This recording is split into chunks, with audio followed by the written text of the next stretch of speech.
Stories in cryptocurrency and digital assets, and bring them down to bite-sized pieces. Today, got some interesting stories about what's going on in the market. So first up, the Bitcoin's largest update in 4 years is about to happen. And even on my thumbnail, I said it's a clickbait thumbnail and a clickbait title because at first glance, this sounds awesome. When we truly take a look at what's going on, it may not be that big of a deal, but it is important.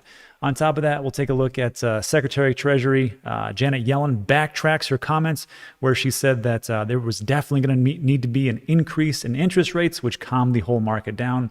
And finally, we'll take a look at the New York Giants for football NFL ink a sponsorship deal with Grayscale in an NFL first. And this is fascinating because this is going to lead to more NFL players discovering cryptocurrency, realizing what it is, and then telling everybody about it, especially other fans. And that is what leads to mass adoption. So we'll take a look at those two factors or those three stories. But first, take a look at what's going on in the market. So today, green day. Everybody's happy. Everybody's great.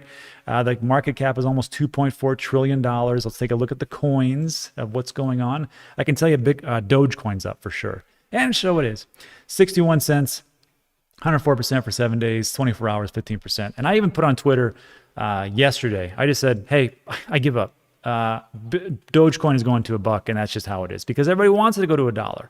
And it makes me realize that it doesn't matter how much technical analysis you know, how much fundamental analysis you know.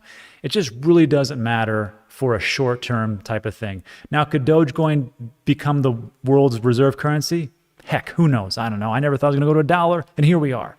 But it is interesting that the power of, an Elon Musk, a Mark Cuban, and the community can really push it up to this way. Let's see what happens in the long run. But if you're holding Doge, tip of the hat to you. Good job. So Bitcoin is up 57,000, 3,300 for Ethereum, Binance Coin. Everything's up. Everything's great, and that's what's going on. Sentiment analysis for Trade the Chain. Let me blow this up so you can see it. I don't think there's really anything going on because we're just skyrocketing everything. So with 90% assurance, if I was a trader, which I'm not, simple token. I mean, I do trade. I'm just not a trader. Aave, Ontology, OKB, Arrow, even Airoswap. So take a look at those because it looks like they could go up. And then I want to just make mention real quick about a video we did about just a week ago. And it's called Trinity Trading. And some people love it, some people don't like it because in this channel, mostly what I do is the basics. I just talk about the news and that's it. But every 2 weeks, we do Trinity Trading where I get CJ there. He's from Market Rebellion. He does the technicals. Alex down there, he does the sentiment analysis. He's part owner of Trade the Chain. And I'm along for the ride, fundamental analysis. And what we took a look at was waves. And we, from the technicals and the sentiment and the fundamentals, we thought it was going to pop off in like 6 to 12 hours and just, skyrocket. Well, it already skyrocketed before and we just missed it. It actually only went up about 7%. And all our trades, if you go in the comment section, you can see all the different Trinity trading we've done, all the trades. And so far we've been in the positives, but people just were like, 7% is weak and what are you doing? And it's just awful. And you can look through all the comments. I'm not going to go through that. It's sometimes they're just very vile, but that's just how it is. But who cares? But really, what happened in the next 24 to 48 hours is that it went from $19.88 to $23.25, which is a pretty good gain.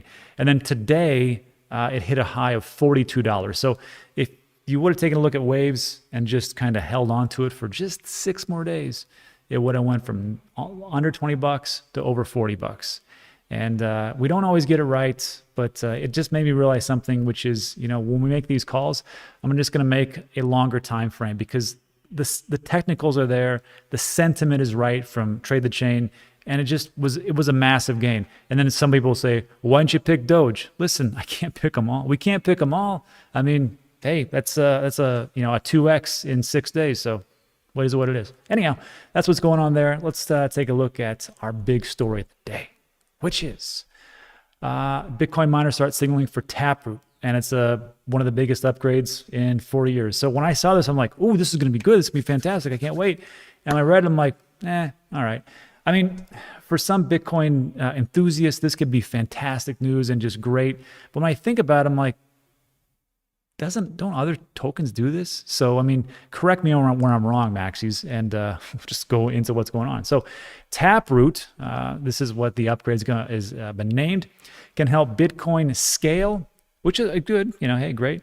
And Bitcoin transactions can become more private. So that's great. But again, don't we have privacy coins for that? I mean, if you want to make Bitcoin do it, sure. If you want to, make it scalable, great. But I personally don't think that Bitcoin is going to go back and just be straight up currencies and people are going to like buy these, little things. I mean, maybe it could. I mean, I just don't see it going to happen right now. So I guess it's great in the long run. But in all honesty, I'm like, don't we have other coins for that?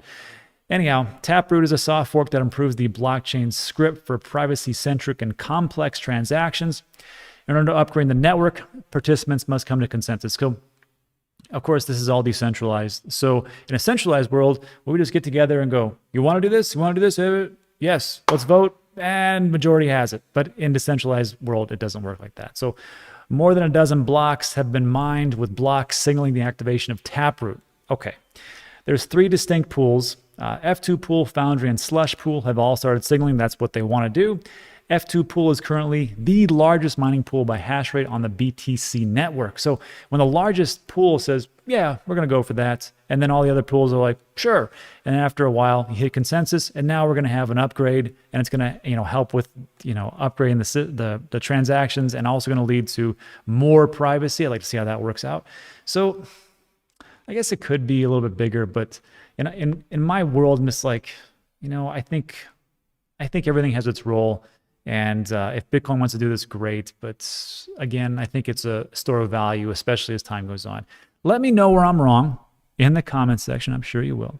Let's move on to our next piece. And again, that's why I put a clickbait title, because it's kind of clickbaity. All right.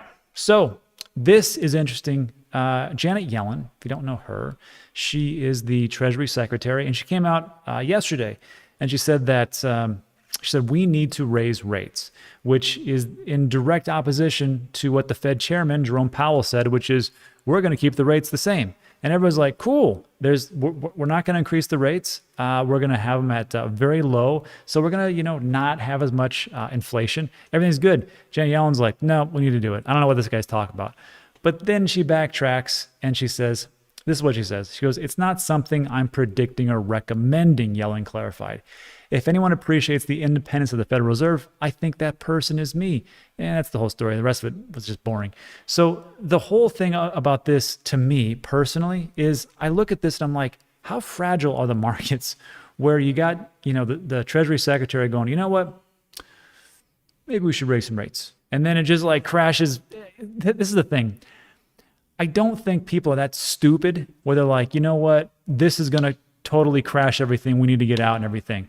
I think it makes some people a little bit jumpy and they start to sell. And then the whales look at it and go, this might be a big thing. And then they start selling like crazy. And then it goes from 56,000, 57 down to, I think it went to 52,000 yesterday. Check me where I'm wrong. And they're like, thanks, suckers. And they just buy back because they're like, oh, that was a great story. And we just piggybacked off that one. Now, I could be wrong, but in my opinion, this is why I think that bull runs and bear runs will never go out of style, because people are greedy and people like to manipulate, and that's just how it is. And I think that this will play out again. Anyhow, let me know what you think about that in the comment section, and let's move on to our last piece. But before we do, just so you know, links in the description. If you like crypto art to actually put on your wall, there's a link to get 15% off, and it's all this cool stuff. So just so you know, I love that one. Dogecoin and Bitcoin, everything else. So it's all in acrylic. Check it out. That's all I got. And lastly, New York Giants ink a sponsorship deal with Grayscale and NFL First. I thought this was interesting because I used to do a lot of marketing, especially for my businesses and other businesses. And I know that to get people to get it in their head that they really should have cryptocurrency digital assets, you got to tell them like 7 to 10 times. And tell me if I'm wrong here, but if you've been talking to your family, friends, and loved ones, and you've been telling them about crypto, how many times do you have to tell them before they're like, oh yeah, maybe we should do that? I'm telling you right now, I think some people need like 20, 30 times because they're just hard-headed, and some people just need a couple times. But I think this is great because it disseminates the information. It gets into these high-powered players, which a lot of people, because of social media, is falling anyhow.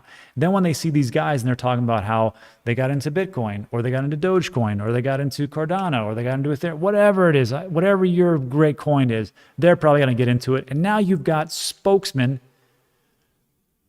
deep into all the social media platforms, and this is just the first one. And when people start to see that, especially like Okung, he got his half of his salary, I think it was like around 8-9 million when Bitcoin was around $9,000, and then it went up to 55,000. So you're going to see more stories like that. People are going to be like, what is this stuff? I need to have this.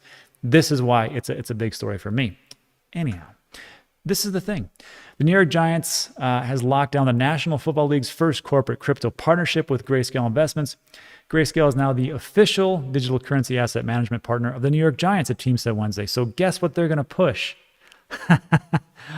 All their different types of funds. So if you want to see what to invest in next, hop on over to Grayscale and take a look at what their trusts are, because I know they just added Mana. They have Cardano. I think they still have the XRP. They have Ethereum. They have Bitcoin, a bunch of different ones. They're going to push that hard because that's what they have. And then that's what that's what these players will get. And that's what they will push out to all their people on Instagram and Twitter and TikTok and all their different social media platforms. So that's just financial opinion. I'm just telling you. Anyhow, what they're going to do is they're going to provide educational seminars on cryptocurrencies for Giants personnel each year. It's the same thing in the medical industry.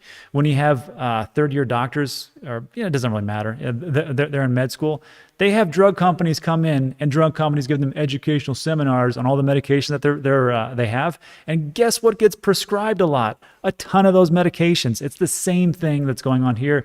Very smart play. Well done. Tip of the hat. And then last two pieces is, I didn't really realize this, but other crypto ventures have gotten into the sports arena. FTX landed the naming rights to the Miami Heat's basketball arena for $135 million.